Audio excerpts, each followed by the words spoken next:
Imagine the stillness of a pitch-black night, broken only by the soft rustle of leaves and the faint, rhythmic call of nocturnal creatures. But then, from the depths of the forest, something stirs, something unnatural. You're not sure if it's real or a figment of your imagination, but the feeling of being watched creeps into your mind, making your heart race. Welcome to Sinister Stories, where the veil between reality and the supernatural is lifted, one story at a time.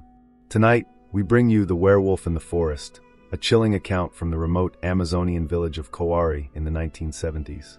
This tale, narrated in the first person, dives deep into the unexplained, where primal fear clashes with an ancient evil. The story begins innocently enough, a teenager, the quiet pre-dawn hours, and a simple quest for fruit. But what unfolds is far from ordinary. It is an encounter with the unthinkable, a confrontation with a creature that defies logic and thrives in the shadows. Before we unravel this harrowing tale, take a moment to like this video, subscribe to our channel, and share it with friends who dare to explore the macabre and the mysterious. As you listen, ask yourself, how far would you go to survive when faced with the unknown? The Amazon rainforest, vast and mysterious, has long been a source of folklore and fear. Legends whispered among the villagers speak of creatures that roam its depths, beings that bridge the gap between man and beast. But no one truly believes such stories, until they're forced to confront them. Our protagonist, a young boy, thought nothing of the darkness as he ventured into the forest, armed with a flashlight and a determination to claim the best fruit before anyone else. Yet, as the night unfolded, he would come face to face with an ancient terror, one that has haunted the forest long before humanity laid claim to its land. Let's step into his shoes, hear the rustle of leaves, feel the damp air cling to our skin, and follow his footsteps into the abyss. What waits in the shadows will chill you to your core. Stay tuned as we dive into this gripping story, a tale of survival, fear, and the relentless pursuit of the truth lurking just beyond the light. The village was quiet, shrouded in the kind of darkness only found in the heart of the Amazon, a place far removed from the reach of modernity, where the nearest signs of civilization were days away by river. Elevated wooden houses stood on precarious stilts above the damp, soft ground, their walls weathered and warped by years of humidity. By day, the village bustled with life, but at night, it became a different world, eerily still, as if holding its breath. The faint glow of embers from extinguished fires dotted the pathways, but they did little to dispel the thick blackness that enveloped the land. Beyond the village lay the forest, ancient and alive. Its towering trees stood like sentinels, their tangled branches forming a canopy that blocked even the faintest starlight. The air was heavy, saturated with the earthy scent of decaying leaves and the faint tang of something metallic, almost like blood. Sounds of the night filled the space, croaking frogs, distant howls, the occasional rustle of leaves disturbed by unseen creatures. To the untrained ear, it was simply the symphony of the jungle. But to those who had lived here their whole lives, there was a pattern, a rhythm, and when that rhythm broke, danger was near. On this particular night, the forest seemed different. The usual harmony was absent, replaced by an oppressive silence that settled like a weight on the chest. The boy felt it as he stepped onto the narrow path leading into the jungle. Armed with a flickering flashlight, a machete, and a sack slung over his shoulder, he tried to shake off the unease creeping into his thoughts. The trail was familiar. He had walked it countless times before, yet tonight it felt like the trees were closing in, their dark forms looming, their twisted roots reaching like fingers across the damp ground.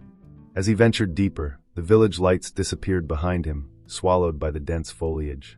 The boy knew the forest well, or so he thought. He knew where the best fruit trees were, where the paths forked, and where they led.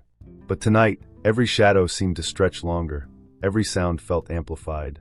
The faintest crunch of his footsteps echoed as if something, or someone, was mimicking him. He stopped and held his breath, straining to listen. Only the distant gurgle of the river answered him.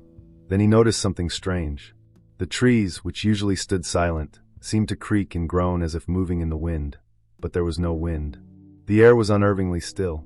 He looked up, his flashlight casting eerie beams across the foliage, but all he saw were gnarled branches twisting against the blackness of the sky.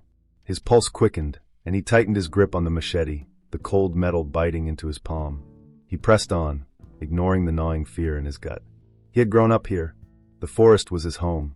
But as he walked, an odd sensation crawled over him, a feeling of being watched. His skin prickled, and he turned sharply, the flashlight sweeping across the trees. Nothing. Just the endless labyrinth of trunks and shadows. Yet, he couldn't shake the feeling that he wasn't alone. The deeper he went, the more the forest seemed to change. Familiar landmarks vanished, replaced by unfamiliar formations of trees and rocks. It was as if the jungle itself had shifted, trapping him in a place he no longer recognized. The boy paused, trying to orient himself, when a sudden noise shattered the silence, a low, guttural growl, so deep it seemed to vibrate through the air. His heart froze. It wasn't the growl of a jaguar or any other predator he knew. It was something else, something unnatural. He swung his flashlight wildly, its weak beam flickering against the trees, but saw nothing. The growl came again, closer this time, resonating in his chest like a warning. The forest seemed to hold its breath, and the boy felt a surge of panic. He was not alone, and whatever was out there was watching him. The atmosphere grew heavier with each passing moment. The once comforting forest now felt like an endless maze, suffocating and alive. Every step forward felt like stepping into the unknown, a dark abyss from which there might be no escape. The boy's instincts screamed at him to run, but he couldn't move. The forest had become a predator, and he was its prey. The forest had always been a familiar presence, but that night, it felt hostile, almost alive in its silence. The boy pressed on, trying to focus on the task at hand, finding fruit before anyone else in the village. Yet, with every step, an uneasy sensation grew, as if the jungle itself was watching. At first, the signs were subtle. The usual hum of insects seemed muted, their rhythmic drone interrupted by stretches of unnatural quiet. It was as though the forest had collectively held its breath, waiting for something to happen. As the boy reached a towering mango tree, he heard it, a faint sound, distant and almost imperceptible, like a whisper carried by the breeze. But there was no breeze. The air was thick and still, the humidity clinging to his skin like a damp shroud. He froze, his flashlight trembling in his grip. The sound came again, louder this time, a low, guttural growl, too deep to belong to any animal he knew. It reverberated through the trees, making the hairs on the back of his neck stand on end. Forcing himself to breathe, he scanned the darkness, the weak beam of his flashlight darting from one shadow to the next. His heart pounded in his chest as he tried to rationalize the noise. Perhaps it was a jaguar, he thought, though the growl didn't match. It was too long, too deliberate, almost intelligent. His grip tightened on the machete at his side as a cold sweat trickled down his back. Then came another sound, a distinct snapping of twigs, heavy and deliberate, as if something large was moving through the underbrush. The boy turned sharply, his flashlight catching the glint of something reflective. Eyes, staring back at him from the darkness. They weren't the eyes of an animal. They were too large, too human-like, but their glow was unnatural, an eerie yellow that pierced through the shadows.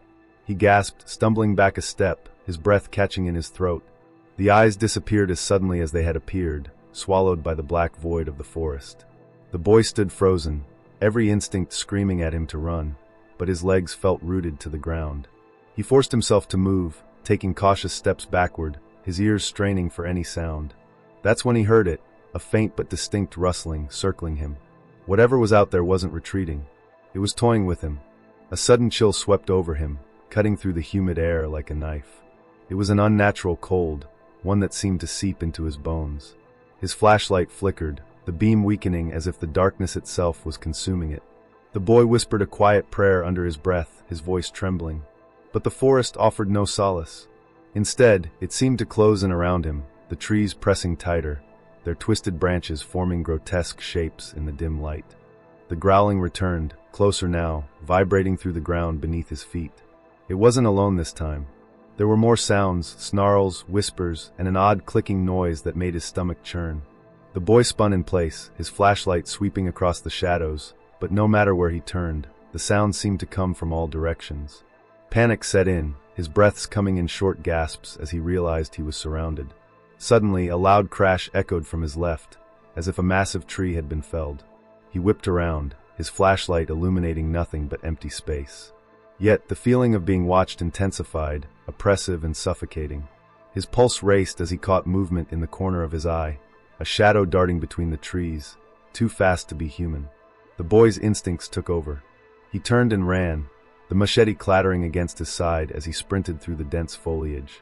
Branches scraped against his arms and face, but he didn't care. His only thought was escape. Behind him, the growls and rustling grew louder, the sound of heavy footfalls matching his frantic pace. He dared not look back, fearing what he might see. Then, out of nowhere, the growling stopped. The forest fell silent again, unnervingly so. The boy slowed his pace, his breaths ragged, and turned his flashlight toward the path ahead. The beam landed on something that made his blood run cold. A large footprint, pressed deep into the mud. It was unlike anything he had ever seen, larger than a man's foot, but with claws that dug deep into the earth.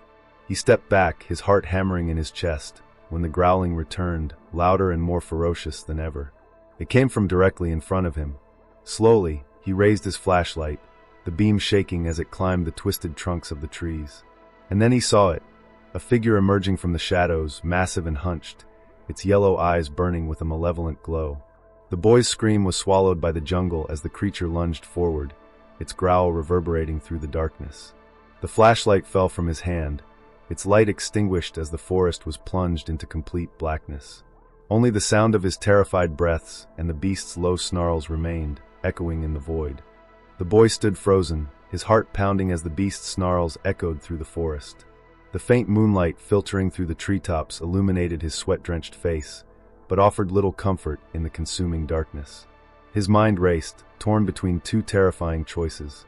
Should he continue to flee, risking further disorientation in the labyrinth of the jungle, or should he face whatever was hunting him? A creature that defied explanation? The growl came again, low and guttural, vibrating through the thick air. It was closer now, circling him like a predator savoring its prey. The boy's breath hitched as the sound of heavy footsteps reached his ears, moving methodically around him, crunching twigs and leaves underfoot. The creature was toying with him, closing in slowly, deliberately. His flashlight lay on the ground, its weak beam casting long, distorted shadows that only deepened his fear. Every muscle in his body screamed for him to run, but his legs refused to move. His grip tightened around the handle of his machete, the cold metal a feeble reassurance against the overwhelming dread consuming him. Memories of his father's warnings about the forest came flooding back. The jungle is alive, his father had said. It holds secrets older than us, things better left undisturbed. The boy had laughed at those words, dismissing them as old superstitions. But now, face to face with the unknown, those warnings felt like prophecy. A sudden crash shattered the silence, a tree branch snapping under immense weight. The sound jolted him into action. He turned sharply, his machete raised defensively, only to be met with nothing but darkness. His breathing grew shallow as he realized the creature was intentionally staying out of sight, prolonging the suspense, feeding on his fear. He knew he couldn't stay here. The longer he hesitated, the closer it would come. Gathering every ounce of courage he could muster, the boy forced his trembling legs to move. He took a cautious step forward, then another, his ears straining to catch any sound. The jungle was alive with an unnatural energy, every rustle of leaves and creak of branches magnified tenfold. His eyes darted between the shadows, searching for any sign of movement, while his mind screamed at him to turn back. Then a chilling realization struck him. If he ran now, he might not survive. The creature was faster, stronger, and more at home in the dense forest. But if he stood his ground, he might have a chance, however slim, to defend himself. This internal battle raged within him, the primal urge to flee clashing with the growing realization that his survival hinged on confronting the terror head-on. He gritted his teeth, gripping the machete so tightly his knuckles turned white. "I won't die here," he whispered to himself, the words trembling but resolute. As if in response, the growling grew louder, echoing around him in a mocking chorus. The creature was testing him, pushing him to his breaking point. Steeling himself, the boy spun toward the direction of the sound, his machete raised. "Come on," he shouted, his voice cracking but defiant. The jungle seemed to respond, the air growing colder, heavier. For a moment, there was silence, as if the forest itself was holding its breath. Then, the creature revealed itself. Emerging from the shadows, its hulking form towered over the boy. It was neither man nor beast, but something caught in between, a grotesque amalgamation of sinew, fur, and glowing yellow eyes that burned with malevolence. Its elongated limbs moved with an unnatural grace, and its claws glinted in the faint light like sharpened blades. The boy's breath caught in his throat as he locked eyes with the creature. In that instant, every fiber of his being screamed at him to run. But he didn't. He stood his ground, his body trembling but his resolve firm. He had made his choice. This wasn't just a battle for survival. It was a test of will against an ancient force that had claimed the jungle as its own. The creature let out a deafening roar, shaking the trees and sending birds scattering into the night. The boy tightened his grip on the machete, bracing himself for the inevitable. The jungle around them seemed to blur, the lines between reality and nightmare dissolving as predator and prey faced each other in a deadly standoff.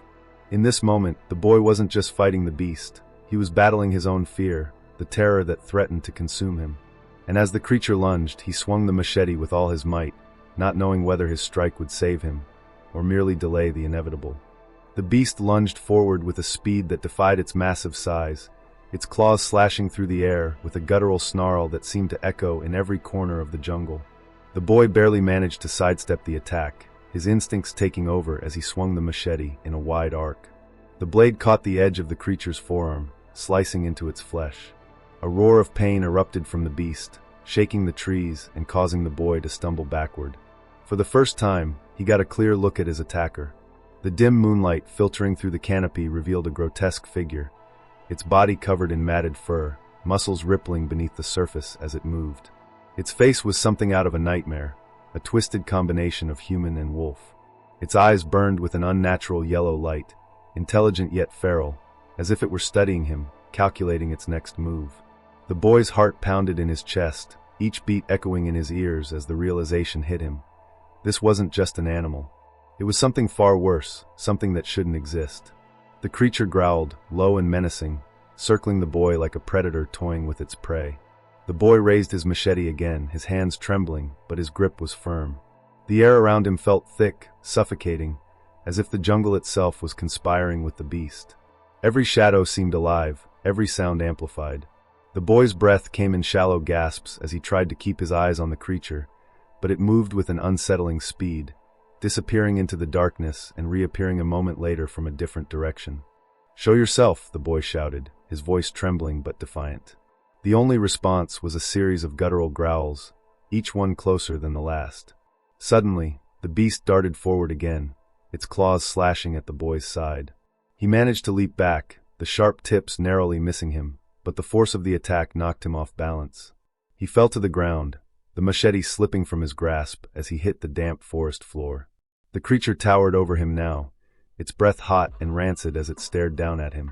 Its jaws parted slightly, revealing rows of sharp, glistening teeth. The boy scrambled backward, his hands searching desperately for the machete. His fingers brushed against the cold metal, just as the beast lunged again, its claws striking the ground where he had been moments before. He rolled to the side, gripping the weapon tightly, and swung with all his strength.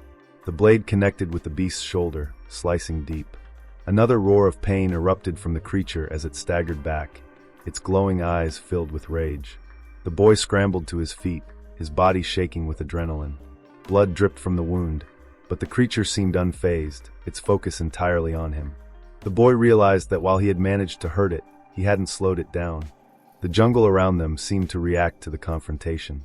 The once familiar forest now felt alien, alive with an unnatural energy. The trees swayed as if in a non-existent wind, their branches creaking and groaning like whispers in the dark. The shadows grew darker, deeper, swallowing the faint moonlight. It was as if the jungle itself was a spectator to the battle, its presence oppressive and suffocating. The beast roared again, louder this time, the sound reverberating through the air like a primal scream. The boy knew he couldn't keep this up much longer. His arms ached from the effort of swinging the machete, his breath came in ragged gasps, and his legs felt like they could give out at any moment. But he couldn't stop now. Stopping meant death. The creature crouched low, its muscles coiled as if preparing for one final attack. The boy tightened his grip on the machete, his mind racing. He had to think, had to find a way to outsmart it. His eyes darted around the clearing, searching for anything he could use to his advantage. Then he saw it, a jagged, fallen tree trunk, its splintered branches pointing upward like a makeshift spear. As the creature lunged, the boy made his move. He dodged to the side, narrowly avoiding the beast's claws, and darted toward the fallen tree. The creature turned quickly, faster than he expected, and charged after him. The boy reached the trunk and spun around, positioning himself behind it. The beast didn't stop. It leapt at him, its claws outstretched, and the boy dove to the side at the last moment. The creature hit the tree with full force, its massive weight driving it onto the splintered branches. A deafening roar of pain echoed through the jungle as the sharp wood pierced its chest. The beast thrashed violently, its claws raking the air, but it was impaled, unable to free itself.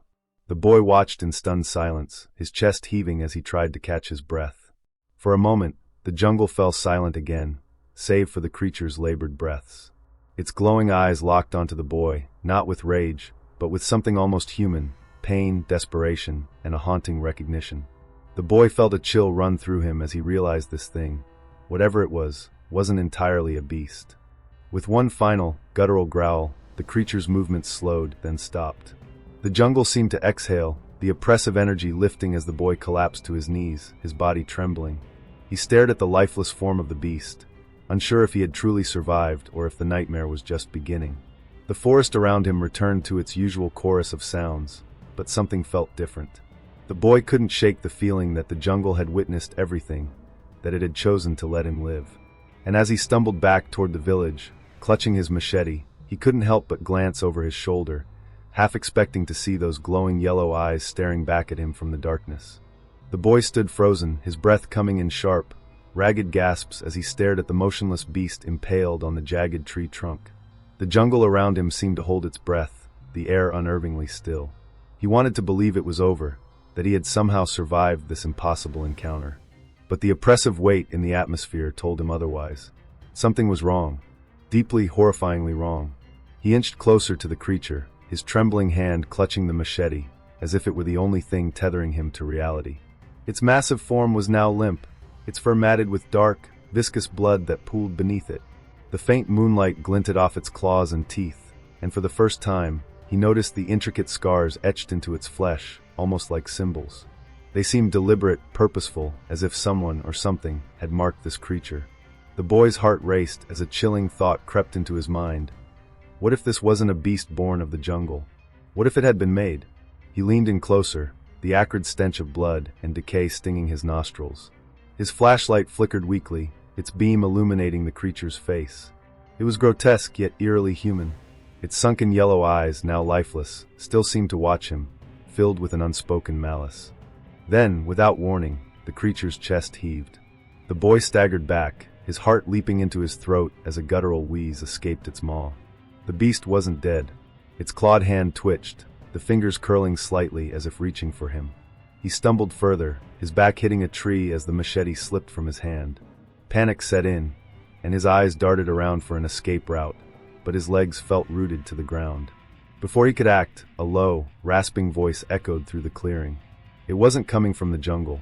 It wasn't even coming from the creature. It came from everywhere and nowhere, a deep, gravelly whisper that seemed to pierce his very soul. He couldn't make out the words. They were in a language he didn't understand, but they carried a weight, an ancient authority that made his blood run cold. The boy's eyes widened as the symbols on the creature's body began to glow, faintly at first, then brighter, pulsating with an otherworldly light. The jungle itself seemed to react. The trees creaked and groaned, their twisted branches swaying as if alive. The ground beneath him trembled, and the air grew thick with the scent of iron and smoke. He tried to move, to run, but his body wouldn't obey. It was as if the jungle had trapped him, holding him in place to witness whatever was about to happen. The creature's eyes snapped open, blazing with an unnatural intensity. It let out a guttural roar, its body writhing against the impaling branches. The boy could only watch in horror as the beast began to change. Its fur receded, revealing pale, scarred skin beneath. Its monstrous features softened, transforming into something disturbingly human. The creature wasn't just dying, it was shedding its form. When the transformation was complete, the boy stared in disbelief. Before him lay not a beast, but a man. An emaciated, hollow-eyed figure with deep scars crisscrossing his body. The man's chest rose and fell weakly, his breaths labored, but his eyes, still glowing faintly, locked onto the boy. "You should not have come," the man rasped, his voice barely a whisper but filled with a bone-chilling authority. The boy stumbled backward, shaking his head in disbelief. What are you?" he stammered, his voice trembling. The man's lips curled into a faint, grim smile. "A curse," he said, his words dripping with despair. "Bound to this place, to this hunger." He coughed, dark blood spilling from his mouth as he struggled to speak. "The jungle takes, and it gives. It gave me this form. It took my soul." The boy's mind raced, struggling to comprehend the revelation. This wasn't just a beast. It was a man, someone who had been consumed by the jungle, transformed into a creature of pure malice and rage. The glowing symbols on his body seemed to pulse in time with his labored breaths, as if they were alive.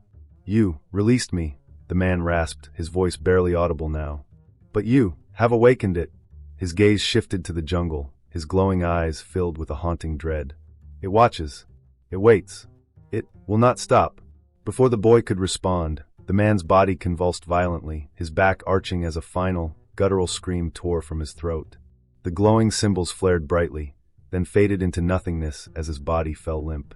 The oppressive energy in the clearing dissipated slightly, but the boy could feel it still lingering, just beyond the edges of the light.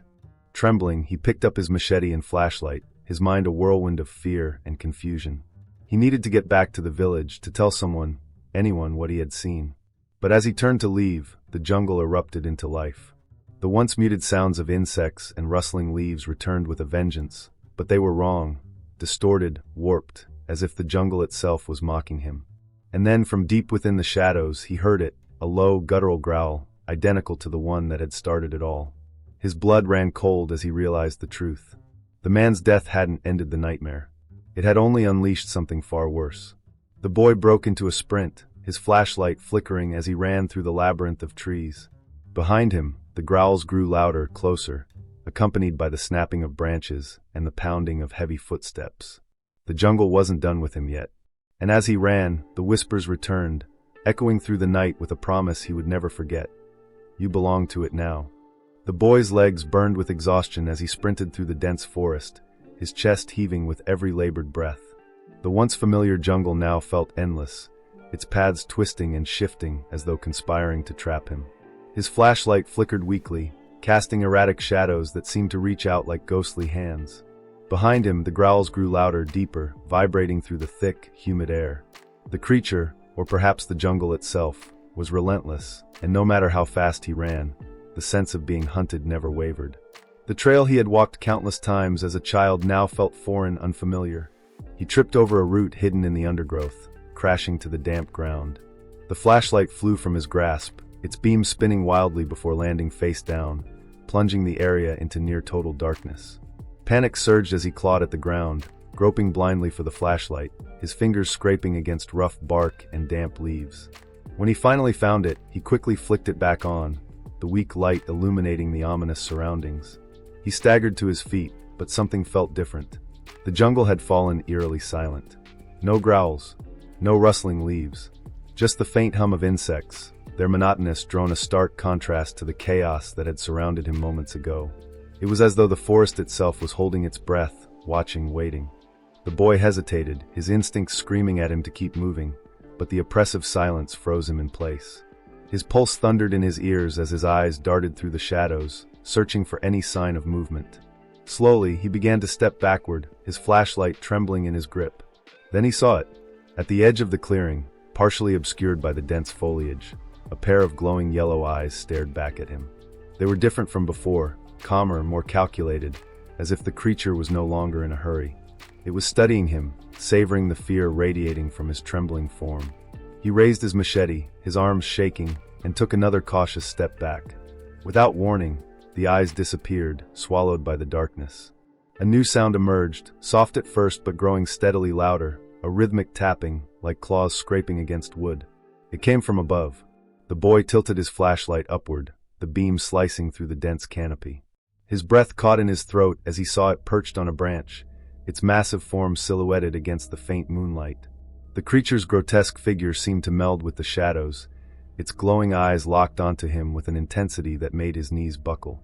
Before he could react, the beast leapt down with terrifying speed, landing mere feet away. Its claws dug into the earth as it crouched, poised to strike. The boy stumbled backward, raising the machete in a feeble attempt to defend himself. His mind raced, grasping for any semblance of a plan, but there was none. He was outmatched, cornered, and he knew it. Then, something unexpected happened. The beast paused, its head tilting slightly, as if listening to something the boy couldn't hear. Its glowing eyes flickered, and for a fleeting moment, he thought he saw something human behind them, a flicker of recognition, of sorrow. The creature let out a low growl, more like a sigh than a threat, before it began to back away. The boy didn't dare lower his machete as he watched the beast retreat into the shadows, its glowing eyes the last thing to vanish. The oppressive weight of the jungle lifted slightly, but the sense of unease remained. He didn't know why it had spared him, but he wasn't about to wait for it to change its mind. Summoning the last of his strength, the boy turned and ran. The jungle felt alive around him, the trees seeming to close in as if trying to hold him back. He tripped and stumbled, his flashlight flickering dangerously, but he didn't stop. The faint glow of the village lights appeared in the distance, a beacon of hope in the suffocating darkness. When he finally burst into the clearing, he collapsed onto the wooden walkway, gasping for air. The familiar smells of smoke and damp would greeted him, but they brought no comfort. He scrambled to his feet, his eyes darting toward the edge of the forest. The shadows seemed to ripple, as though the jungle itself was watching him leave. The boy stumbled back to his house, locking the door behind him and collapsing onto the floor. His family stirred, his mother's concerned voice breaking the silence, but he couldn't bring himself to speak. How could he explain what had happened? How could he describe the creature, the whispers, the glowing eyes? Days passed, but the boy found no peace. The jungle had changed, its once familiar paths now fraught with an overwhelming sense of dread. He avoided it at all costs, but the feeling of being watched never left him. At night, he would wake to faint growls echoing in the distance, the sound a chilling reminder that the creature, or something else, was still out there. He began to notice strange marks on the trees near the edge of the village, symbols carved into the bark that resembled the ones etched into the creature's body. The villagers whispered of ancient curses and restless spirits, but no one dared investigate. The boy's nights were plagued by vivid nightmares of glowing eyes and guttural whispers, and every time he closed his eyes, he felt the jungle calling to him, beckoning him to return. One night, as he stared out of his window at the dark expanse of trees, he realized the truth. The jungle hadn't spared him. It had marked him. And no matter how far he ran, no matter how long he stayed away, he would never truly escape. The boy's story ends not with resolution, but with unease. To this day, he refuses to enter the forest, yet its shadows haunt him, creeping into his thoughts and dreams. The beast may have vanished, but its presence lingers, a constant reminder of the jungle's dark, untamed power. And somewhere, deep in the heart of the Amazon, the creature waits, biding its time, knowing that its prey will one day return. The boy never returned to the jungle after that night. In the days that followed, he tried to piece together what had happened, but every memory of the encounter felt fragmented, like a dream that teetered on the edge of comprehension. The glowing eyes, the guttural growls, the beast that was more than a beast, it all haunted him, lingering in the corners of his mind like shadows that refused to dissipate. Life in the village seemed to move on, but for him, nothing felt normal. The once familiar sounds of the jungle, the chirping of insects, the distant calls of nocturnal creatures, now filled him with unease. Every rustle of leaves outside his window at night made his heart race. Every distant growl sent shivers down his spine. He began to notice the subtle ways the jungle seemed to encroach upon the village. Trees closer than they had been before, their gnarled roots pushing through the damp earth as if reaching for something, or someone. At first, he tried to tell others what had happened. His mother listened with wide eyes, crossing herself as he recounted the glowing eyes and the creature's transformation. His father, stoic and practical, dismissed the story as a boy's overactive imagination. The villagers whispered about curses and spirits, but no one dared venture into the forest to confirm his account. Eventually, the boy stopped speaking of it altogether, realizing that the truth was something he would have to carry alone. The nights became unbearable. He dreamed of the jungle, of twisted trees and thick shadows that seemed to swallow the light. In his dreams, the glowing eyes returned, staring at him from the darkness, closer each time. The beast's guttural voice echoed in his mind, unintelligible but dripping with malice. He would wake drenched in sweat, the faint whispers still ringing in his ears, as though the jungle was calling him back. One night, unable to sleep, he sat by the window and stared into the forest. The village was quiet, the faint glow of moonlight reflecting off the river's surface. But the jungle beyond was an abyss, its darkness impenetrable. He thought he saw movement among the trees, shadows shifting unnaturally, twisting and writhing as though alive. His breath hitched, and he clenched his fists, willing himself to look away. But he couldn't. The jungle held his gaze, its presence pulling at him like a predator toying with its prey. As the days turned to weeks, he began to notice other changes. Strange symbols appeared on the trees at the edge of the village, carved deep into the bark. They were the same markings he had seen on the creature's body, their shapes jagged and unnatural, as if written in a language no human could understand. The villagers dismissed them as the work of mischievous children or the random scars of falling branches, but the boy knew better. One evening, he ventured to the river alone, hoping the cool water might bring him peace. As he knelt by the shore, the jungle loomed behind him, silent and watchful. He tried to ignore it, focusing on the gentle lapping of the water against the rocks. But then he saw it, his reflection rippling in the river's surface. At first, it was normal, but as he stared, it began to change. His face distorted, his eyes glowing a faint yellow, his mouth curling into a grotesque snarl. He gasped, stumbling back from the water, but when he looked again, the reflection was gone. The realization hit him like a thunderclap. The jungle hadn't just marked him, it had taken something from him. His soul, his essence, a piece of himself that he would never get back. And in its place, it had left something dark, something primal. He felt it in the way his heart raced when he heard the growls at night, in the way his dreams pulled him deeper into the jungle's grasp. The whispers became more frequent, louder, echoing through his mind even during the day. They spoke in that same incomprehensible language, but their meaning was clear. Come back. He tried to resist, but the pull was growing stronger, an invisible tether that bound him to the jungle. One night, he woke to find himself standing at the edge of the forest, his bare feet sinking into the damp soil. He had no memory of how he got there, no recollection of leaving his bed. The jungle stretched before him, dark and infinite, its trees swaying in an unseen wind. He felt a presence, the same oppressive energy that had surrounded him that night, and he knew the jungle was waiting for him. He turned and ran back to the village, his breaths ragged and his heart pounding. But he knew he couldn't keep running forever. The jungle was patient. It would wait, watching from the shadows, creeping closer with each passing day.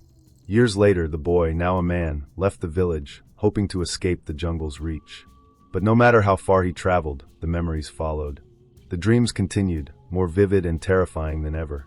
And every so often in the dead of night, he would wake to the sound of growls outside his window, no matter where he was.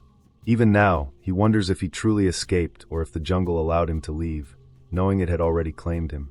The glowing eyes, the guttural whispers, they're never far, a constant reminder of the night he faced the beast.